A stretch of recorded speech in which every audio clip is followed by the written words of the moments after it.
E aqui no estúdio eu converso com o advogado Roberto Delmanto Júnior, especialista em direito penal. Boa noite, Roberto. Boa noite, Ana. Em termos legais, o que significa a confissão desse adolescente? Ela é muito significativa.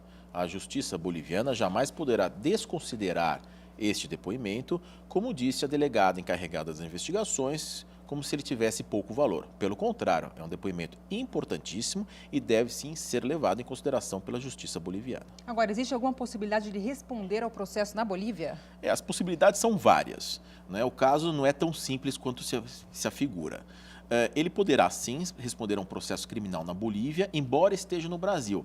Mas é um processo criminal ingrato, porque jamais o Brasil irá extraditar um nacional, seja ele maior de idade, seja ele menor de idade, de forma nenhuma. Isso não existe. Então, o que ele poderia ter uma prisão decretada pela justiça boliviana, pela Interpol, não poderia ir para a Argentina, não poderia ir para outro país, mas estando no Brasil, jamais poderia ir para a Bolívia. E poderá, ao contrário, também sofrer um processo aqui no Brasil. Mas aí não sofre lá na Bolívia, que não pode haver dois processos sobre o mesmo fato. E se ele responder aqui no Brasil, será por um ato infracional, porque um menor de idade que comete um crime se chama ato infracional e ele só pode ficar preso por no máximo 3 anos. Em relação aos torcedores que estão presos, aos 12 torcedores, como é que fica a situação deles agora?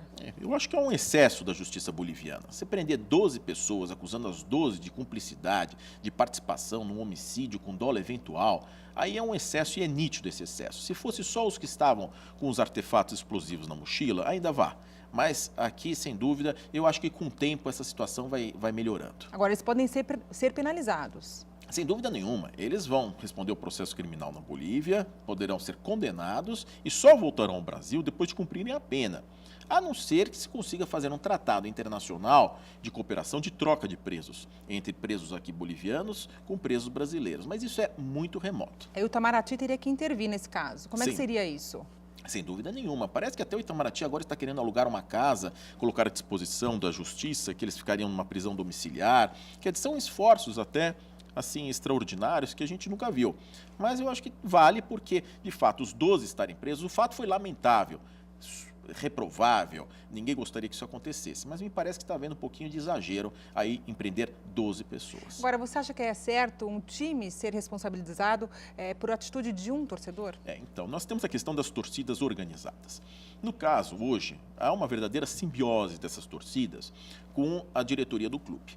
Então, isso até acaba justificando ou ensejando essa extrapolação da culpa, porque a culpa é personalíssima. A pessoa só é responsável quem faz.